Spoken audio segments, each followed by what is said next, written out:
En el tema 202, parte 3, lo que vamos a discutir es cómo, aplicando el principio de conservación de cantidad de movimiento asociado al teorema de transporte de Reynolds, vamos a poder obtener una expresión para la ecuación de distribución de energía potencial debido al trabajo de la fuerza de presión y la geodésica para el caso de fluidos ideales. Nos vamos a tener en cuenta la fuerza viscosa y vamos a ver algunas aplicaciones de esta ecuación, que es la que ustedes conocen o han escuchado nombrar alguna vez como ecuación de Bernoulli. Vamos a trabajar ahora con los principios integrales para obtener una ecuación para la conservación de la energía. Lo que vamos a utilizar es conservación de cantidad de movimiento y teorema de transporte de Reynolds. Recuerden que estamos en el análisis integral, pero lo que yo puedo ver acá es que el volumen de control no necesariamente tiene que ser finito. Puede ser un volumen de control lo suficientemente pequeño como para empezar a pensar que va tendiendo a un volumen de control diferencial. ¿Qué estoy tratando de ver con esto? De que de alguna manera las funciones tienen que seguir siendo continuas, que es lo que estamos diciendo siempre en la teoría de los medios continuos, por lo tanto las puedo escribir con diferenciales, y lo que estoy de alguna manera es para que vean unir hasta dónde puedo llegar con el análisis integral, acercándome al diferencial para que vean que en algún momento pueden llegar a solaparse al tratar con la premisa de que las funciones sean continuas y derivables. Entonces, lo que voy a hacer ahora es plantear, como acabo de decir, el volumen de control tendiendo a un volumen de control diferencial y las funciones van a ser continuas y derivables. Entonces, este volumen de control va a estar inmerso en un campo de flujo en donde las líneas de corriente van a ser suaves, no van a tener mucha curvatura, y esto estaba relacionado con lo que nosotros discutimos de que si la línea de corriente, aunque el problema sea estacionario, existía una aceleración que era la centrípeta, y eso implicaba que había variaciones de presiones en la dirección normal a la línea de corriente. Como cuando yo estoy hablando de conservación de cantidad de movimiento, tengo que hacer intervenir la fuerza de presión, solo me va a interesar hacer intervenir la fuerza de presión en la dirección de S. Cuando hagamos el análisis vamos a ver que en este caso las fuerzas de presión en la dirección normal se anularían porque serían iguales y contrarias, y si recalco de que las líneas de corriente son suaves, no tendría variaciones de presión en la dirección normal a la dirección S. Entonces, bajo esa hipótesis, yo lo que puedo plantearme es, al ser un tamaño tendiendo a diferencial, las funciones van a ser continuas y derivables, y mi volumen de control estaría definido por línea de corriente, la línea de corriente en la dirección S, que es la que a mí me interesa, para analizar cómo cambia la cantidad de movimiento en función de esta dirección y qué fuerzas involucradas están en ese cambio. Entonces noten de que si hay cambios de área, tienen que haber cambios de velocidades, porque al ser línea de corriente y ser impermeable, hay una entrada y una salida, y por lo tanto el flujo másico, si se conserva, y estamos diciendo al principio que el flujo es incompresible, tiene que haber cambio de velocidad si hay cambio de área. Entonces, si hay cambio de velocidad, hay variación de cantidad de movimiento, y tiene que haber fuerzas que equilibren de alguna manera esta variación de cantidad de movimiento. Entonces, esos equilibrios van a estar dados por la fuerza de presión que están involucradas en mi volumen de control y por la fuerza gravitatoria que está involucrada en mi volumen de control. No voy a tener en cuenta las fuerzas viscosas que estarían involucradas en este volumen de control, porque he dicho que el flujo tiene propiedades que no cambian en la sección, pero sí cambian a lo largo diferencial de S de manera continua. Por lo tanto, necesito una componente de velocidad para definir mi problema, que es a lo largo de S. El flujo sería unidireccional, y es unidimensional porque solo necesito un valor promedio de las propiedades en cada una de las secciones de entrada y salida. Con esto lo que tengo que ver es, como voy a trabajar en la dirección de S, tengo que expresar las diferencias posibles que tenga de altura respecto a una referencia arbitraria cualquiera de las cotas en donde yo estoy trabajando, para ver cómo va cambiando la cota en función de que voy avanzando en mi volumen de control. Esto va a estar dado en la relación seno con este ángulo. Y por otro lado, lo que voy a aproximar es este volumen, que es un tronco de cono, a un volumen equivalente de superficie cilíndrica con un área intermedia entre los valores de entrada y de salida, que es lo que está escrito acá. Área más área diferencial de área dividido 2, un valor promedio de área. Cuando yo hago un poco de álgebra acá, veo que esta multiplicación de estos dos términos me quedó un infinitésimo de orden superior y por lo tanto esto es mucho más chico que esto y puedo despreciarlo quedándome el diferencial de volumen expresado de esta forma.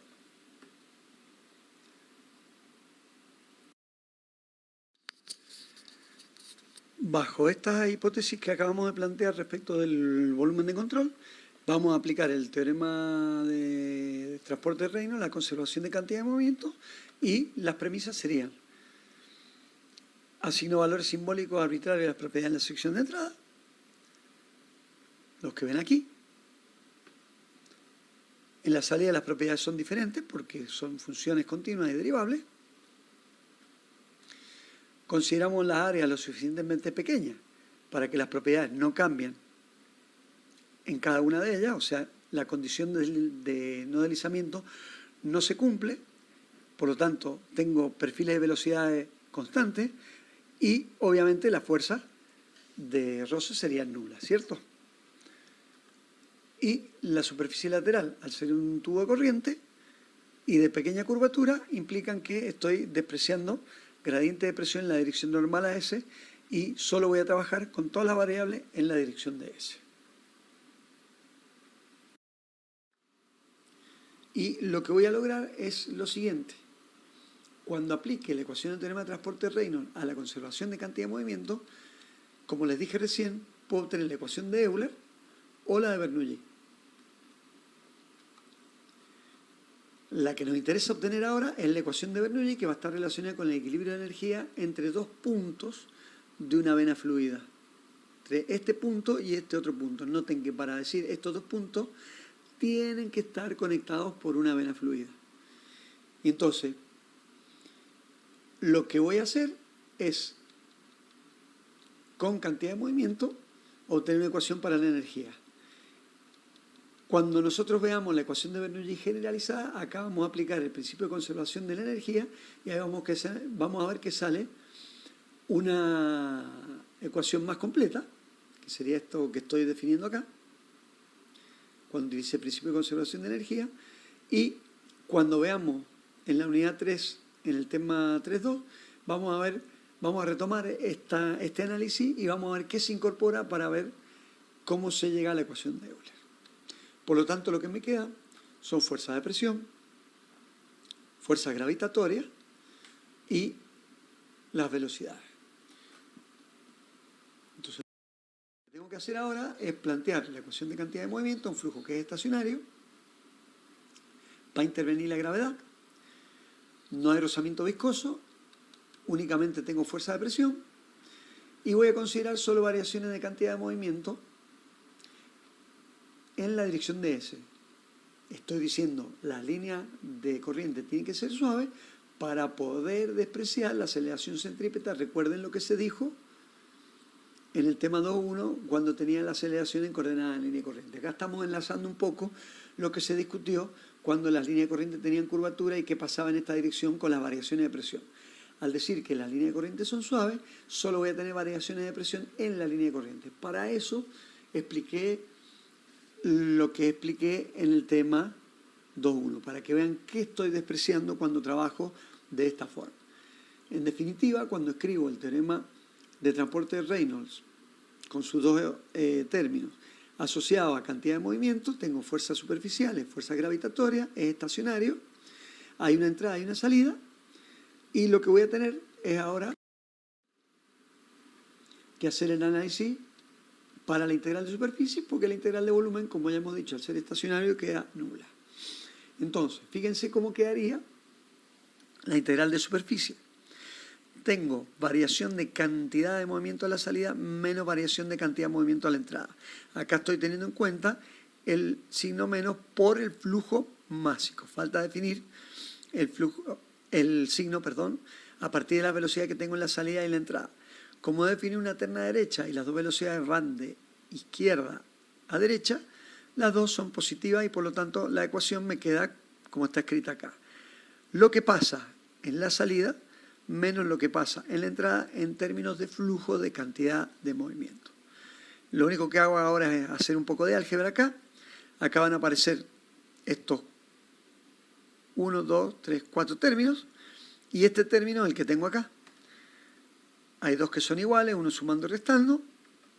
Ese lo voy a hacer, lo voy a considerar nulo porque es un infinitésimo de segundo orden, quedándome estos dos términos.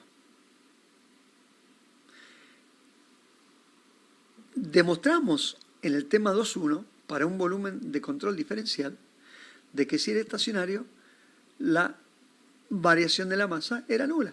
Por lo tanto me está quedando este único término. Finalmente lo que hago es ahora analizar lo que está al lado izquierdo de la ecuación. Ya analicé el término de cantidad de movimiento y me quedó ese solo término. Ahora vamos a ver qué pasa con la fuerza. Las fuerzas gravitatorias las tengo que descomponer en la dirección de S, que es lo que me interesa. No voy a tener en cuenta en la dirección normal a S. Por lo tanto, si ustedes miran, la fuerza gravitatoria, que sería esta, en la dirección de este, está relacionada con este ángulo y es lo que tienen acá. Es por el seno. Entonces me queda, como era negativa, menos rho g por el seno y el diferencial de volumen que estoy reemplazándolo por lo que obtuve. Luego acá tengo esto. Si lo que miro ahora son las fuerzas de presión, acá lo que he hecho es, si tengo una presión de entrada y una presión de salida, fíjense que lo que he hecho es restar la presión de entrada, porque acá tenía P más diferencial de P. Al restar la presión de entrada, como expliqué en el tema 2.1 cuando calculaba fuerza de presiones, acá en toda esta área la presión relativa es 0, porque he restado respecto de esa presión, y acá me va a tener un incremento lineal, eso lo vamos a demostrar en el tema 5, y acá voy a tener solo hasta llegar a delta P, y acá tengo solo el delta P porque resté la P. Entonces esa es la distribución de presiones que tengo en este volumen de control. Entonces, como a mí me interesan la fuerza de presión solo en la dirección de S, tengo la que estaba en la entrada, que ahora es nula, esta que está en la superficie lateral y esta que está en la superficie de salida, en la dirección de S. Luego, en la entrada de 0, acá fíjense que esta es la que estaría en la salida, porque tengo área más diferencial de área, que sería esta, y el diferencial de P. Y esta otra, estoy calculando, o voy a reemplazar por un valor de presión media, estoy reemplazando por una superficie rectangular, por decirlo de alguna manera acá, de valor medio, y que lo calculo como 0 más diferencial P sobre 2, y la componente según la dirección S. ¿Y en dónde está aplicada esta superficie? Esta estaba aplicada en el área lateral. Entonces, acá tienen presión por área lateral, fuerza de presión, y lo que estoy haciendo es buscar la componente en la dirección de S. Noten que al reemplazar me queda este producto, lo tienen acá, este producto que es de 2 infinitesimos de segundo orden, y este producto que es el diferencial de P por, fíjense que dice acá, en vez de agrupar la presión por el área para calcular fuerza y después buscar la componente, lo que hago es decir, no, me quedo con la presión y acá lo que hago es, me fijo cuál sería el área lateral por el seno del ángulo este. Y va a ser esto que está acá. ¿Qué es lo que está escrito acá? Diferencial de área por el seno del ángulo es el diferencial de área. O sea, la diferencia que tengo respecto al área inicial y el área final, que sería esto que estoy marcando ahora acá, el diferencial de área. Con eso he logrado expresar la fuerza gravitatoria y la de presión en términos de funciones continuas y derivables. Fíjense que acá es donde se juntan los mundos diferenciales integrales, porque el volumen de control decía que tiende a, y acá estoy tratando de alguna manera con elementos que son diferenciales. Los términos de segundo orden se van, quedándome la expresión de cantidad de movimiento de esta forma. Acá tienen fuerza de presión, acá tienen fuerza gravitatoria y acá tienen variación de cantidad de movimiento. Si ahora divido por la densidad y por el área miembro a miembro y desprecio estos diferenciales de orden superior, producto de dos diferenciales, al reagrupar la ecuación me queda estos dos términos que están aquí igualados a este otro. ¿Sí? Entonces, noten que este término, que es C por el diferencial de C, se puede escribir de esta forma, utilizando la regla de derivación. Repasen análisis y van a ver que esto es una identidad. Al haberlo escrito así, me quedan los tres términos. Este término lo he puesto aquí de esta forma, y como después la gravedad es constante, podría meterla aquí adentro, y después luego lo que hago es sacar factor común el operador diferencial. Entonces, si el operador diferencial está sacado como factor común y me está diciendo que el diferencial de esto es igual a 0, está significando que lo que está entre paréntesis es constante. Para flujo que es incompresible, entonces esta ecuación puede ser fácilmente integrada entre los puntos unidos, que es lo que está escrito acá. O sea que voy desde una línea de corriente que empieza en 1 y termina en 2, y lo que veo es que la equipartición de energía es constante. ¿Qué quiere decir esto? Que si yo pongo el subíndice 2 acá, menos el subíndice 1 en los tres términos, tiene que ser necesariamente igual a 0, porque estoy afirmando esta demostración. Entonces, si ahora lo que está en 2 menos lo que está en 1, lo que está restando lo paso sumando, me quedaría de esta forma, diciéndome que la equipartición de energía en términos de presión, velocidad y energía potencial gravitatoria tiene que ser constante. O sea que si la presión me cambiara en 2 respecto de 1, los otros dos términos tienen que acomodarse para que esta equipartición de energía vuelva a ser constante. Y así con cualquiera de las otras variables que están aquí. Entonces, esta ecuación, que es la ecuación de Bernoulli para flujo estacionario, es válida para cuando no he considerado fuerza de roce, para flujo incompresible, está planteada a lo largo de una corriente de curvatura muy suave que va de 1 a 2. ¿Qué estoy diciendo con esto? Que no hay aceleración normales a la línea de corriente. Y recuerden que se dedujo para el flujo estacionario. Vamos a considerar ahora el caso de cantidad de movimiento, pero considerando flujo no estacionario. Recordemos siempre que uno lo que tiene que, cuando va a estudiar problemas de cantidad de movimiento, siempre tiene que tener presente que también hay que aplicar la ecuación de conservación de masa. Entonces veamos qué pasa cuando el flujo no es estacionario. Recordemos la ecuación de conservación de masa que habíamos visto en el tema 2.1. Consideremos que no hay flujo a través de la línea de corriente que constituye la frontera lateral, o sea que tengo una entrada y una salida, y que el flujo es incompresible. Como estoy diciendo que es no estacionario, ahora la integral de volumen aparece y lo que tengo es que analizarla. Entonces, si el volumen de control es diferencial, lo voy a tener en cuenta de esta forma. Acá vemos que la derivada respecto del tiempo de esto, que sería, no lo voy a integrar, sino que lo voy a tener en cuenta como un volumen de control diferencial, y esto es que la variación del flujo másico entre la entrada y la salida, que también está escrita de forma diferencial. Fíjense que acá lo que he hecho es después aplicar la regla de la cadena a este producto, que es lo que tienen aquí. Es derivada de ρ respecto del tiempo por este sin derivar, más ρ por la derivada respecto al tiempo del diferencial de volumen, que como hemos dicho que el volumen de control es fijo, aunque el problema sea no estacionario, la derivada del volumen de control es 0 porque no cambia.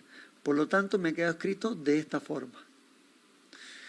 Entonces, si tengo en cuenta que el diferencial de volumen lo puedo aproximar por el área inicial, sin el diferencial de área, y por diferencial de S, como explicamos en la transparencia anterior, la ecuación de continuidad me quedaría escrita de esta forma. Fíjense que acá el flujo másico lo he reemplazado por la densidad multiplicada por la velocidad y por el área, y esto tendría que hacer la derivada de este triple producto y viendo qué es lo que queda. Si lo hacen, van a ver que pueden terminar de expresar esto, que está aquí. Acá el diferencial de volumen lo he reemplazado con esto, y este, que es el diferencial de flujo másico, está reemplazado por esto. Si la densidad no es función del volumen de control, pero sí fuese función del tiempo, como hemos planteado ya en el caso del llenado del globo, por ejemplo, yo veo que la ecuación para conservación de masa me queda así. Si la densidad es constante, esto se anula y me quedaba y caíamos en el problema que era estacionario, que el diferencial de masa era nulo porque la masa se mantenía constante. El diferencial de flujo másico, perdón, es nulo porque la masa se mantiene constante. Ahora lo que hago es plantear lo mismo para la ecuación de conservación de cantidad de movimiento. Va a intervenir la fuerza de gravedad como fuerza volumétrica. No vamos a considerar fuerza de rozamiento y las únicas que vamos a tener son las fuerzas de presión. Recordemos que estamos estudiando otra vez un problema no estacionario y seguimos considerando las velocidades tangentes a la línea de corriente. Nada normal a la línea de corriente. Entonces, si escribo mi ecuación de conservación de cantidad de movimiento en la dirección de la corriente, voy a tener toda la fuerza en la dirección de S, que era igual que antes, las fuerzas superficiales, que eran las de presión únicamente, y las gravitatorias, y acá tengo el término, que es el término temporal, porque el flujo no estacionario, que ahora no se va a ir, y noten que yo acá he escrito que ρ por diferencial de volumen es el diferencial de masa. Y que esto es flujo másico. Entonces, teniendo en cuenta estas dos formas de escribir la ecuación, voy a analizar qué pasa con las fuerzas, término de la izquierda, y con la variación de cantidad de movimiento. Hemos indicado que el término de la izquierda estaba relacionado con fuerza de presión y volumétrica. Entonces ahora vamos a analizar el término de cantidad de movimiento. Teníamos la integral de volumen, primero. Y entonces en esta integral de volumen, fíjense que lo que voy a hacer, teniendo en cuenta que el volumen de control es fijo, acá tengo la derivada de un producto. Entonces esta derivada de un producto, antes de proceder a derivarlo, observen que estoy reemplazando el diferencial de masa por la densidad por el diferencial de volumen. Y luego lo que hago a este diferencial de volumen, reemplazarlo por lo que habíamos obtenido en la transparencia donde explicaba las características del volumen de control, que podía ser aproximado por el área, por el diferencial de longitud de ese volumen de control. Entonces ahora acá tengo la derivada de 4 términos. Por lo tanto, al aplicar la regla de la cadena, me van a quedar estos 4 términos que vemos acá. Entonces, de estos 4 términos, hay 2 que se pueden simplificar porque el volumen de control es fijo. Ni el área cambia en el tiempo, ni la longitud de ese volumen de control cambia con el tiempo. Entonces, a partir de ahí, lo que tengo es que sobreviven estos 2 términos, este, y están escritos de esta forma.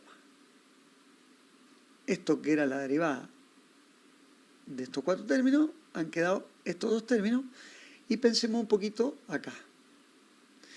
¿Qué pasa si la densidad no fuese función del tiempo? La derivada sería nula, y entonces solo la velocidad sería función del tiempo, porque quedaría este solo término, que es lo que estoy escribiendo acá. O sea, si este se fuera, quedaría solo este término.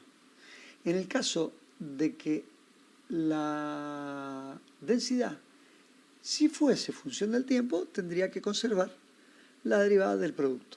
Entonces, el primer término de la derecha de la ecuación, que implicaba hablar de la integral de volumen, termina quedando de esta forma. Fíjense que si el flujo es incompresible, voy a utilizar este único término. Para la integral de superficie, vemos que queda exactamente igual que el caso estacionario. Lo que teníamos en la salida menos lo que teníamos en la entrada en términos de variación de cantidad de movimiento. Habiendo analizado qué pasaba con las fuerzas y con la variación de cantidad de movimiento, la ecuación ha quedado expresada después de haber simplificado los términos de segundo orden, fuerza vía la presión, fuerza gravitatoria, término de variación temporal de la propiedad de cantidad de movimiento y el flujo neto de cantidad de movimiento a través de la superficie de control.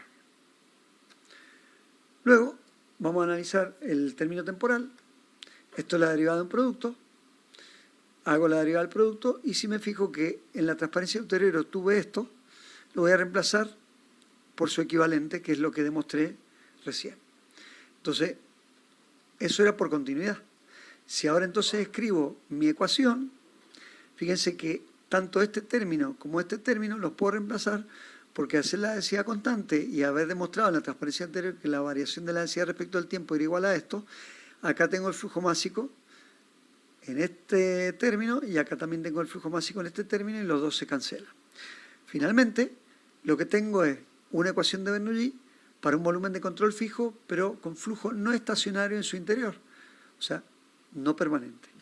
Y siendo solo la función, velocidad, función del tiempo, para este caso. Entonces, a la ecuación que yo había obtenido recién, que era la que estaba compuesta de estos tres términos, se le suma la variación temporal de la velocidad a lo largo de la línea, de la coordenada de la línea corriente. Por lo tanto, la ecuación me queda expresada de esta forma.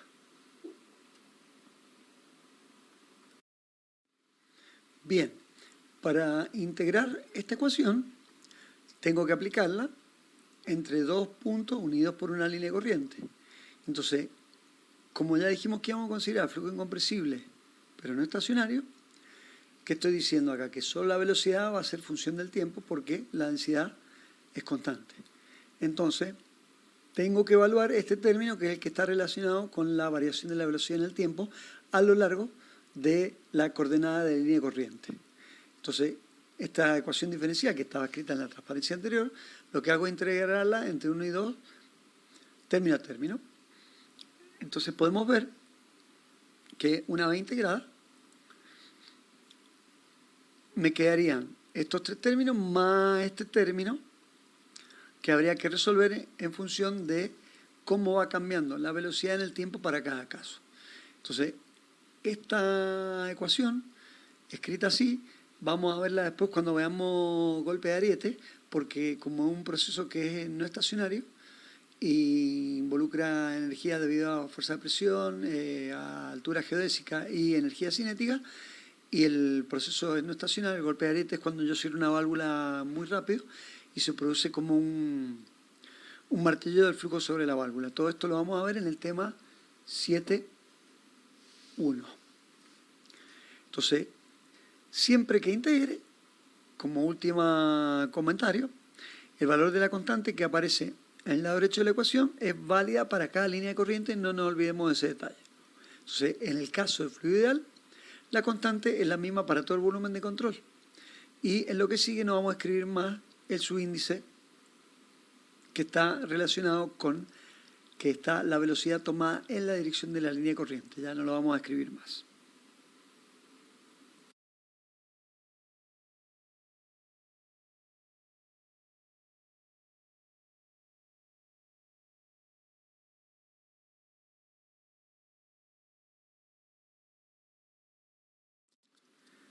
En la parte 3A vimos el desarrollo de cómo obtener la ecuación de Bernoulli, ya sea estacionaria o no estacionaria, a partir de cantidad de movimiento.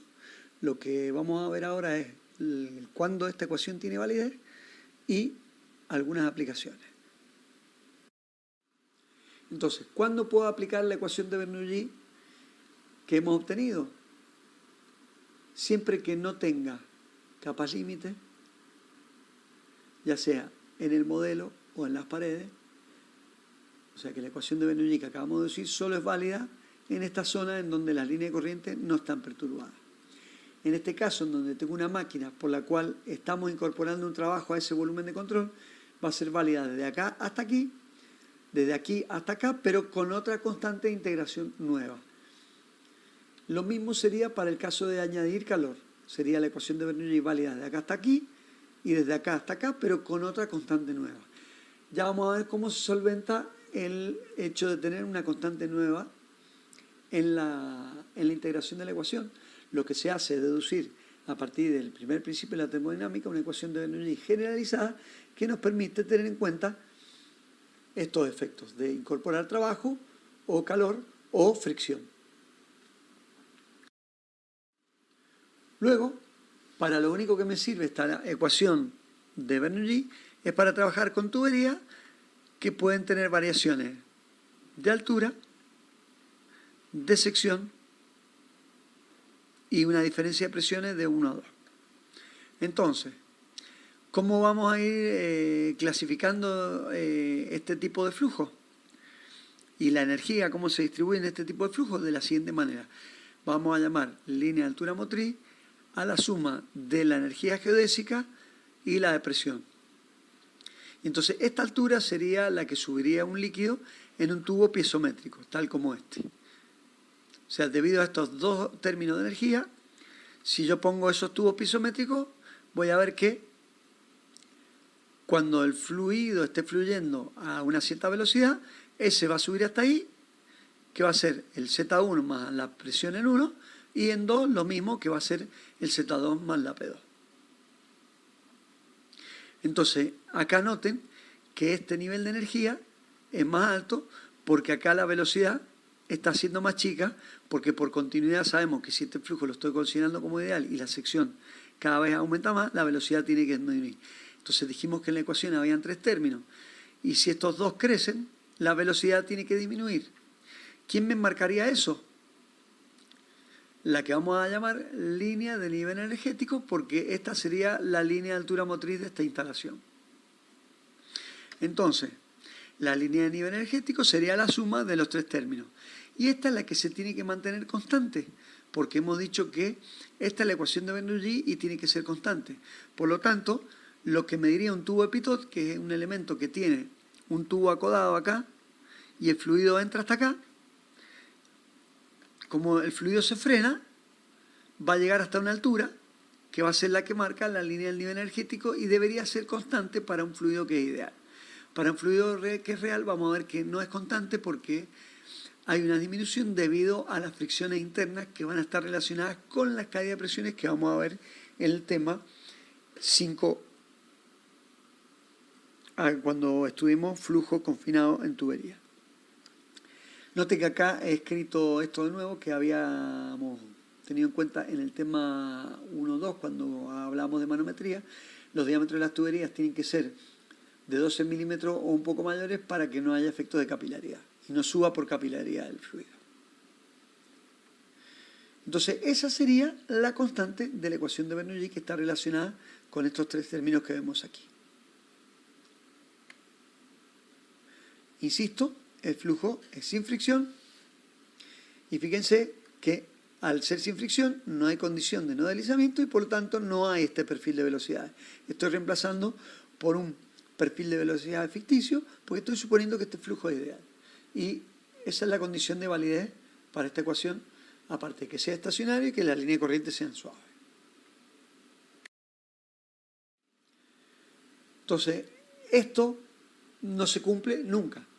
Entonces, como nota, este es un libro clásico de turbomaquinaria, se llama Centrifugal and Axial Pumps, y lo único que dice acá es lo siguiente. En la primera, fíjense, al principio del libro dice, la ecuación de Bernoulli se aplica a un flujo absoluto. ¿Qué significa? Que es ideal. En este caso, un movimiento relativo, que es ideal y que se está moviendo de una manera que no se está moviendo ni siquiera respecto de una terna inercial.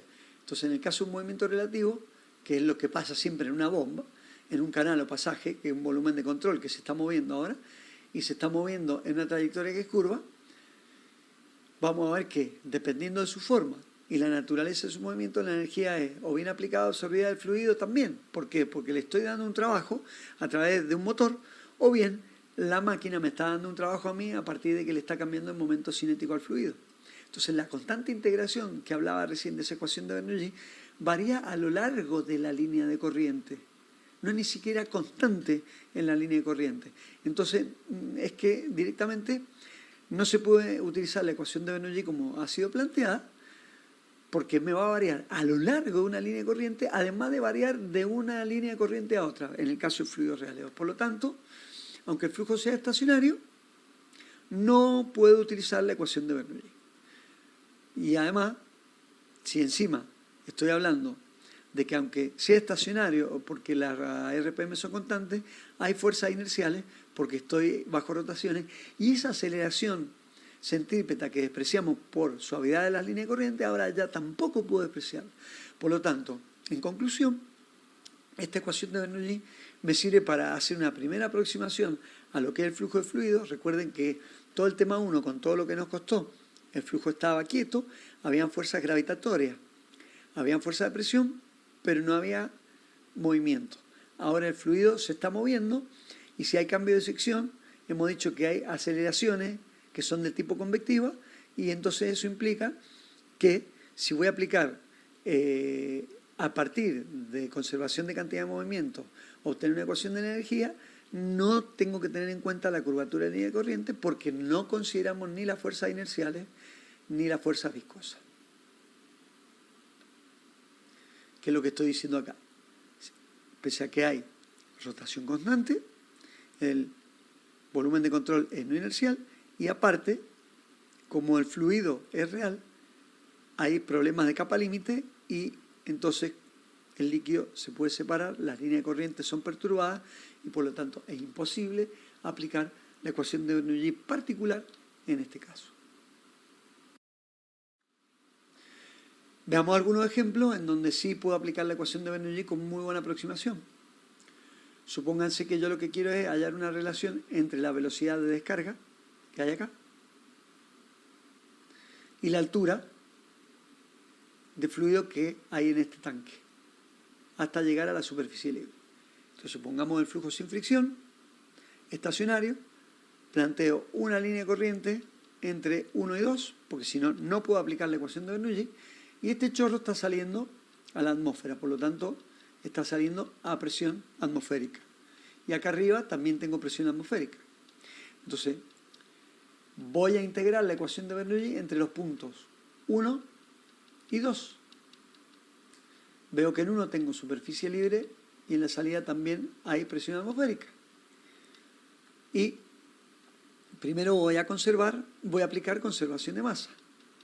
Entonces fíjense que acá, en este caso, la ecuación de caudal nos puede generar algún tipo de confusión, ya que si supónganse que acá tengo velocidad nula, el caudal sería nulo. Entonces, ¿cómo? Uno puede plantearse, ¿cómo hago esto? Sería una indeterminación del tipo, como la velocidad de disminución de la altura, si este tanque es muy grande, es muy pequeña esa disminución de altura, podría considerar que la superficie es muy grande y tendiendo a infinito. Entonces la indeterminación para el caudal sería 0 por infinito.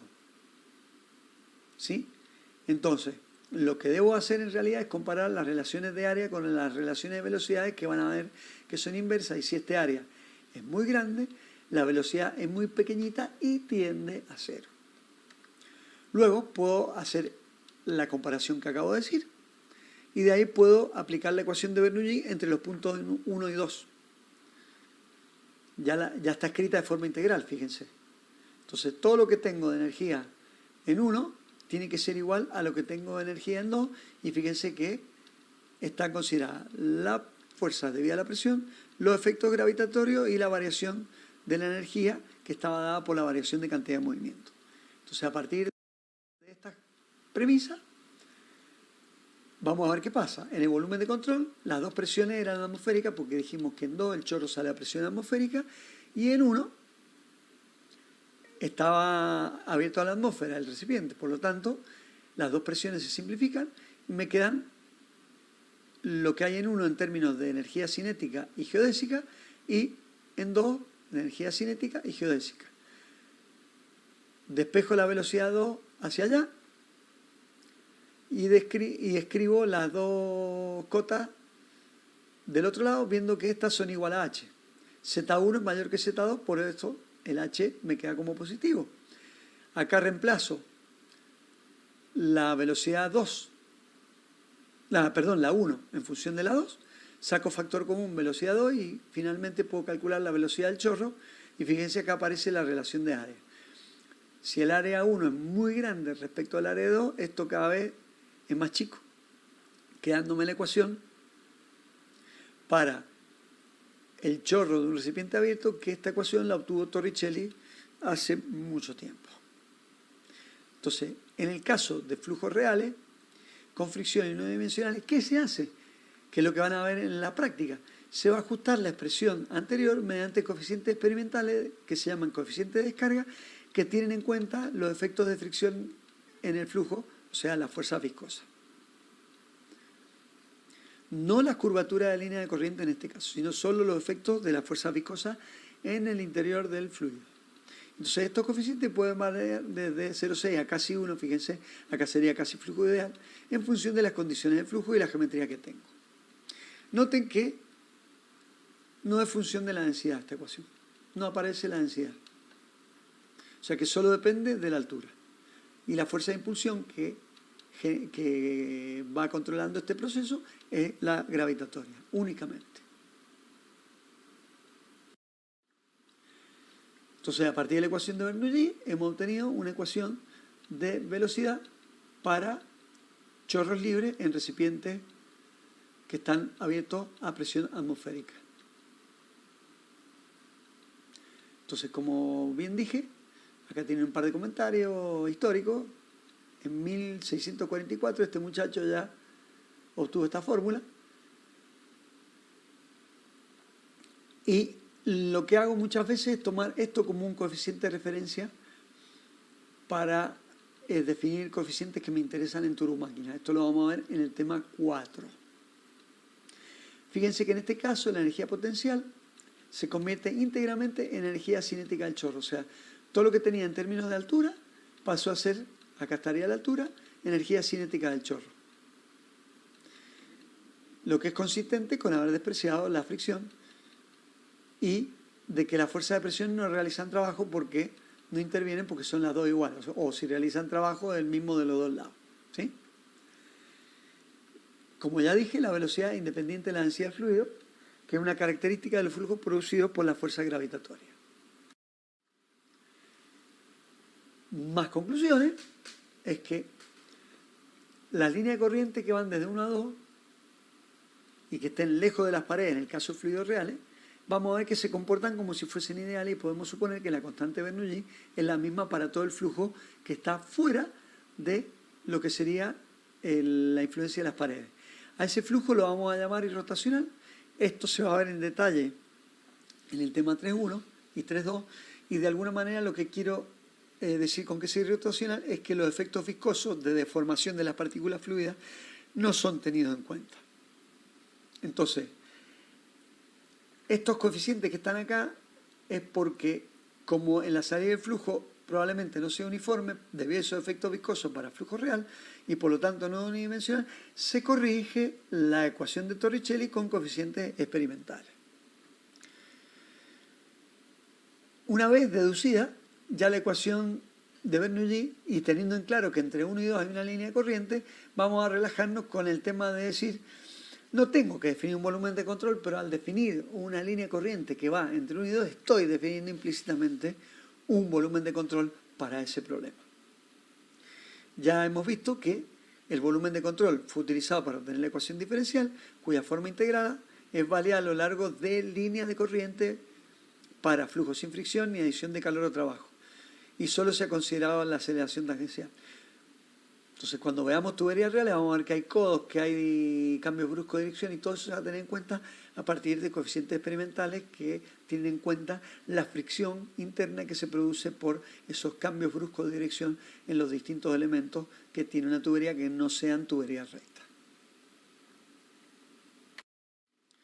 Entonces, acá tenemos otro ejemplo en donde lo que puedo hacer es aplicar simultáneamente los principios de conservación estudiados, que ya son 3. La ecuación de Bernoulli que acabamos de tener, que es conservación de energía, la ecuación de conservación de cantidad de movimiento, en donde hemos aplicado el teorema de transporte de Reynolds, y la ecuación de continuidad. Veamos este ejemplo, en donde tengo una tubería con un diámetro de 10 centímetros, sería esta. Tengo una tobera con otro diámetro de 3 centímetros, hay un caudal definido y supongo el flujo que es sin fricción. Entonces lo que pretendo es hallar la fuerza sobre las bridas de esta boquilla. Entonces acá lo que tengo que hacer es definir un volumen de control. Este me conviene. Ahí está explicitada porque estoy cortando al sólido la fuerza que ando buscando, la fuerza pared fluido que ando buscando. ¿Y qué he hecho? En ese volumen de control marcado en azul o en este que está marcado en verde, al tomarlo por fuera de la boquilla, estoy dejando las fuerzas viscosas acá adentro, son parte de la incógnita y contribuirían a la sobrepredicción de esta fuerza, si quieren.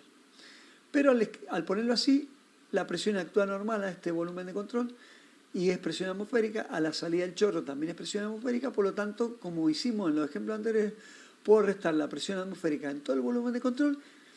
Acá me va a quedar presión relativa y todo esto otro cero, por lo cual las fuerzas de superficie son muy fácilmente calculables. Vamos a calcular entonces la fuerza sobre las bridas y lo que tengo que hacer es, una vez definido el volumen de control, clasificar mi problema.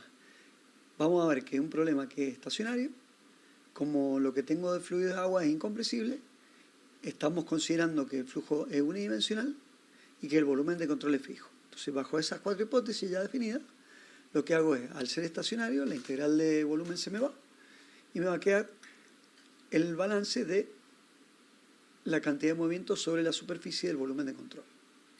Entonces, ahora, en este caso vamos a ver que para resolver el problema no solamente voy a tener que aplicar el principio de conservación de cantidad de movimiento, sino inclusive tengo que aplicar el principio de conservación de masa y el principio de conservación de energía. O sea que acá en este caso necesito aplicar los tres principios de conservación estudiados. O sea que este sería un ejemplo general en ese sentido. Entonces, para el volumen de control marcado en verde en la transparencia anterior, el equilibrio de fuerza está dado por la fuerza pared fluido y la presión que tenía ya una vez que le he restado la presión atmosférica y que está del lado izquierdo de mi volumen de control. El problema es que esta presión es la que no conozco, por eso es que tengo que ver de cómo puedo determinarla y para eso vamos a utilizar la ecuación de Bernoulli. Antes de utilizar la ecuación de Bernoulli tengo que ver, sabiendo que me falta esta fuerza, qué puedo determinar del lado derecho de la ecuación. Acá, como me han dado caudal y secciones, puedo determinar, a partir de que tengo una entrada y una salida, esta integral se me transforma en sumatoria, hay una entrada y una salida, por lo tanto queda la salida menos la entrada, las dos velocidades van de izquierda a derecha, por lo tanto tiene el mismo sentido, no cambia el signo de ninguno de los dos términos, quedando así. Como el flujo másico se conserva, por conservación de masa, lo que me queda es una expresión en términos de flujo másico C2 menos C1. Pero no tengo estos valores. Ahora sí puedo calcularlas porque tengo secciones y caudal. Entonces, tengo las dos velocidades. Entonces, acá lo que he hecho implícitamente es aplicar la ecuación de continuidad, porque el caudal es constante y tengo que, a partir de que conozco los datos de área, puedo calcular las dos velocidades. Y puedo factorizar este término entonces y dejar m C2 menos C1. Lo que hago ahora es determinar la presión, que es lo que me estaría faltando para poder resolver mi ecuación, porque ya este término está definido y acá solo falta la fuerza de presión. Entonces, ¿cómo calculo esa presión? Aplicando Bernoulli al volumen de control que estaba en verde. Las dos cotas son las mismas, están a la misma altura porque la línea de corriente es horizontal. Tengo, como ya dijimos, una presión atmosférica y tengo la P1 que es la desconocida. Entonces, como conozco las dos velocidades, directamente despejo la P1, siendo P2 la presión de referencia es nula y por lo tanto me queda esta expresión para poder calcular las velocidades. Finalmente, cuando reemplazo los valores, me queda que tengo una fuerza de 4.000 newton y que va de derecha a izquierda, o sea que la supuse bien. O sea que estaría en el sentido negativo de la fuerza porque al haberla elegido negativa, vean que ha quedado bien el signo. Entonces, como conclusión, verán que es una tubería de 10 centímetros de diámetro, sería más o menos más chica que la palma de la mano, esto podría ser asimilado a una manguera de bomberos, y se darán cuenta que hay una fuerza sobre la vida de 400 kilos más o menos. Esto de alguna manera explica por qué hay tres compadres sosteniendo la manguera de bomberos cuando son caudales importantes. Con esto quedaría finalizado el tema 2, 2.2, que ahora voy a llamar 2.2 y 2.3. Para usted no es relevante, pero lo quiero dejar dicho ya, para acordarme yo. Y ahora lo que tendría que dar es la ecuación de conservación de energía generalizada, que para el año que viene va a ser el tema 2.3, ahora sigue estando en el 2.2 en el programa, pero yo ya lo voy a poner como 2.3. Y lo que estaría faltando después es estudiar cómo utilizamos aparatos de medida de caudal aplicando estos principios para, determinando presiones, poder calcular velocidades.